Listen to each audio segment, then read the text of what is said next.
Hello, Joe. Let's read this question. So this question says, what are the three main forces operative in nature? Give basic properties of each of them and mention three examples of each kind of force. Okay, तो चलिए बच्चों, अब हम इस question को start करते हैं।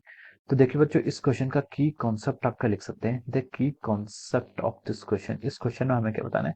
इस क्वेश्चन में हमें बताना है कि फोर्सेस ऑपरेटिव इन नेचर। ओके, तो इस क्वेश्चन का की कॉन्सेप्ट आपका लिख सकते हैं, फोर्सेस इन नेचर। ओके, हमारे नेचर पर क्या है, कौन कौन से आपके काइंड ऑफ फोर्सेस क्या करते हैं, एग्जिस्ट करते हैं। ओके, तो देखिए बच्चों, हमारे नेचर में जो जो फोर्सेस एग्जिस्ट करते हैं, ओके, वो बेसिकली आपके क्या, फोर टाइप्स के फोर्सेस एग्जिस्ट करते हैं। ओके, फर्स्ट फोर्सेस कौन सा आपका, ग्रेविटेशनल फोर्स। फर्स्ट फोर्सेस कौन सा आपका, gravitational force. Okay, gravitational force is the force of attraction which, gravitational force क्या होता है, फोर्स ऑफ अट्रैक्शन होता है which is responsible due to the masses.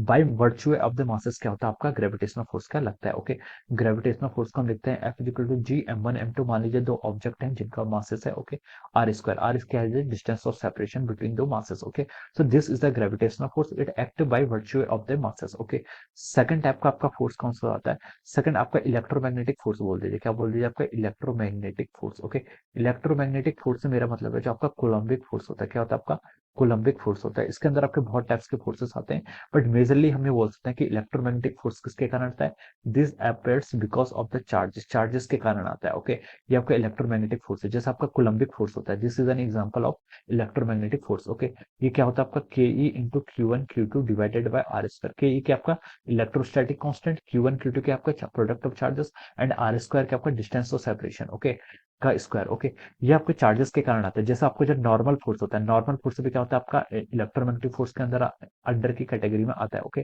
तो ऐसे ही जो फोर्सेस क्या होते हैं आपके चार्जेस के कारण आते हैं, ये सब forces comes under the category of electromagnetic forces. Okay, अब देखिए थर्ड फोर्सेस क्या हो जाता है आपका, थर्ड आपका स्ट्रॉन्ग फोर्सेस होता है। कौन सा आपका, स्ट्रॉन्ग फोर्सेस। स्ट्रॉन्ग फोर्सेस बोलते हैं या फिर इसको हम न्यूक्लियर फोर्सेस भी लिखते हैं। ये क्या होता है, देखिए स्ट्रॉन्ग फोर्स या फिर न्यूक्लियर फोर्स आपके न्यूक्लियस के अंदर एग्जिस्ट करता है, इनसाइड एग्जिस्ट करता है। ओके, स्ट्रॉन्ग फोर्स ये क्या होता है आपका, इनसाइड न्यूक्लियस एक्ट करता है। Okay, this act inside nucleus. Okay, nucleus के अंदर देखिए आपका क्या क्या होते हैं, न्यूट्रॉन्स होते हैं और क्या होते हैं, प्रोटॉन्स होते हैं। ओके, तो देखिए जो आपका न्यूक्लियस होता है, ये आपका न्यूक्लियस है। न्यूक्लियस के अंदर क्या होता है, आपके न्यूक्लियस होते हैं, न्यूट्रॉन्स होते हैं, प्रोटॉन्स होते हैं। ओके, तो देखिए यहाँ पर न्यूट्रॉन्स न्यूट्रॉन्स पे तो आपका कोई चार्ज नहीं होता है, लेकिन देखिए न्यूट्रॉन्स प्रोटॉन्स और प्रोटॉन्स के बीच में तो आपका फोर्स ऑफ रिपल्सन लगना चाहिए। और ये जो डिस्टेंस होती है न्यूक्लियस की, ये क्या होती है, बहुत स्मॉल होती है। तो इसका मतलब ये फोर्स जो लगना चाहिए इनके बीच में, electrostatic force of repulsion between the proton proton, ये क्या होता है, काफी हाई मैग्नीट्यूड का होगा।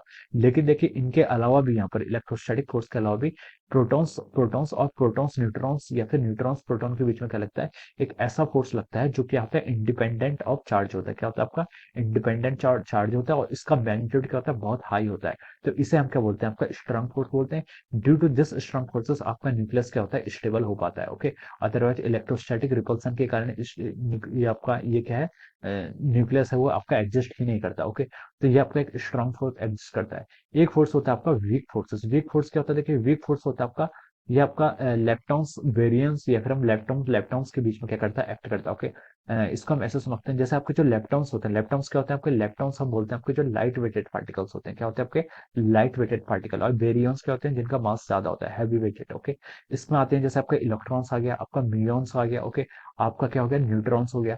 These are the examples of, ये किसके एग्जाम्पल्स हैं आपके, these are the examples of our leptons, ये आपके लेप्टॉन्स के एग्जाम्पल। ओके, तो लेप्टॉन्स के बीच में जो आपका फोर्स लगता है उसे हम क्या बोलते हैं, आपका वीक फोर्स लगते हैं। Okay, so this four forces exist in our nature. Okay, अब हमें क्वेश्चन बोला कि थ्री फोर्सेस के बारे में बताना है, तो हम यहाँ पर फोर्सेस के बारे में बता दिया, give property of each of the forces. Okay, अब देखिए बच्चों, जो आपका सबसे पहला फोर्स है gravitational force. Okay, gravitational force क्या होता है आपका, this force is attractive in nature.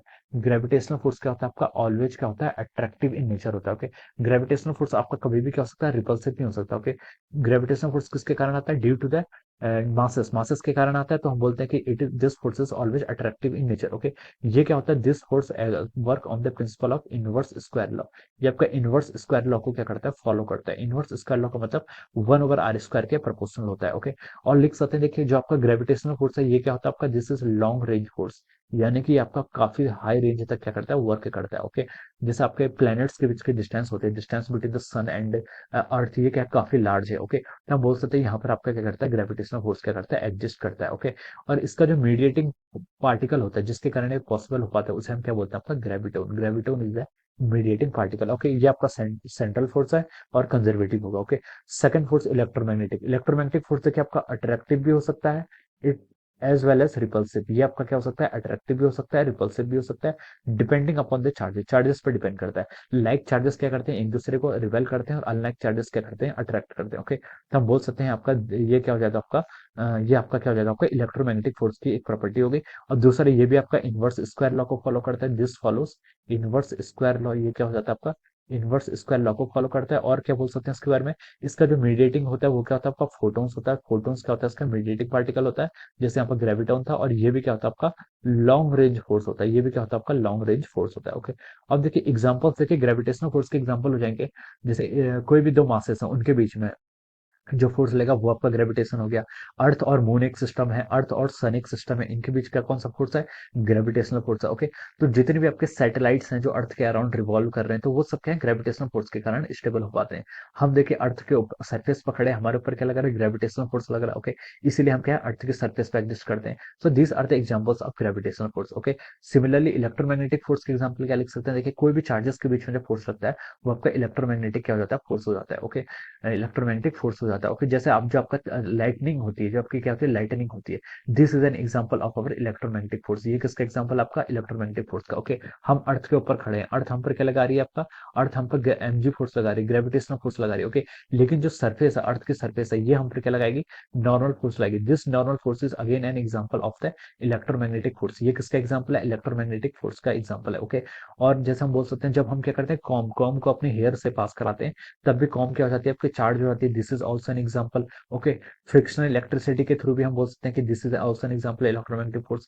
जब हम क्या करते हैं, कोई कपड़े को पहनते हैं। ओके, कोई कपड़ा जो चार्ज होता है उस कपड़े को पहनते हैं तो स्पार्किंग होती है उस पर। Okay, that is also an example of the electromagnetic force. Okay, अब देखिए, अब हम थर्ड में बोल सकते हैं आपका स्ट्रॉन्ग फोर्स। स्ट्रॉन्ग फोर्स की हमें प्रॉपर्टी बतानी। ओके, तो देखिए बच्चों, आपका स्ट्रॉन्ग फोर्स की प्रॉपर्टीज क्या क्या लिख सकते हैं, स्ट्रॉन्ग फोर्स या फिर हम वीक फोर्स, हमें तीन फोर्सेस का बताना। ओके, स्ट्रॉन्ग फोर्स देखिए आपका क्या होता है, न्यूक्लियस के इनसाइड एग्जिस्ट करता है। ओके, ये फोर्स क्या होता है, आपका स्ट्रॉन्ग फोर्सेस क्या होता है, आपका अट्रैक्टिव फोर्स होता है। Strong forces attractive force. Okay, और ये क्या करता है, आपका न्यूक्लियस के इनसाइड एक्ट करता है। न्यूक्लियस की डायमेंशन क्या होती है, आपकी बहुत स्मॉल होती है, तो हम बोल सकते हैं this is a short range force. ये फोर्स क्या होता है, आपका शॉर्ट रेंज फोर्स होता है। ओके, और क्या क्या बोल सकते हैं आपका स्ट्रॉन्ग फोर्स के बारे में, ये आपका अट्रैक्टिव फोर्स होता है, this is our short range force होता है। Okay, so these are the property of the strong forces. ये क्या हो जाती है, आपकी स्ट्रॉन्ग फोर्सेज के क्या हो जाती है, आपकी प्रॉपर्टी हो जाती है। ओके, ये आपके न्यूक्लियस प्रोटॉन क्या होता है, दिस इज चार्ज इंडिपेंडेंट। ये क्या लिख सकते हैं, ये भी लिख सकते हैं, ये क्या होता है, आपका चार्ज से इंडिपेंडेंट होता है। देखिए, ये आपका न्यूट्रॉन्स प्रोटॉन्स के बीच में भी लगता है, प्रोटॉन्स प्रोटॉन्स के बीच में भी लगता है, और न्यूट्रॉन्स के बीच में भी लगता है।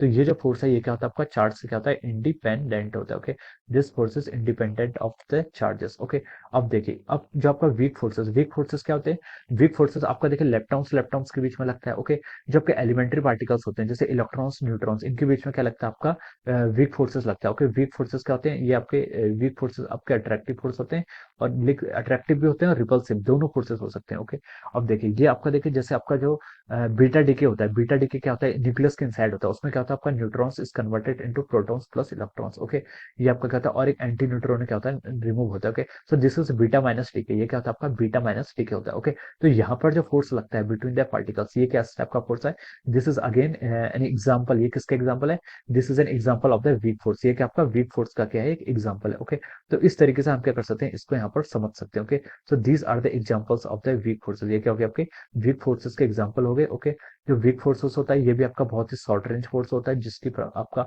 10⁻⁻15 यानी कि ये भी आपका न्यूक्लियस के अंदर ही एग्जिस्ट करता है। तो हम बोल सकते हैं कि ये क्या होता है, आपका काफी वीक होता है। ओके, और हम बोल सकते हैं यहाँ पर जो वीक फोर्सेस होता है, इसमें आपके जो न्यूट्रिनोज होते हैं, न्यूट्रिनोज क्या होते हैं, neutrinos will act like neutrinos. Okay, neutrinos किसकी तरह एक्ट करते हैं, दे एक्ट लाइक ए, ये इसके मीडिएटिंग पार्टिकल में क्या करते हैं, एक्ट करते हैं। Okay, neutrinos. Okay, so this are the examples of the weak forces. Okay, so I hope you all understood this concept. All the best and thank you so much.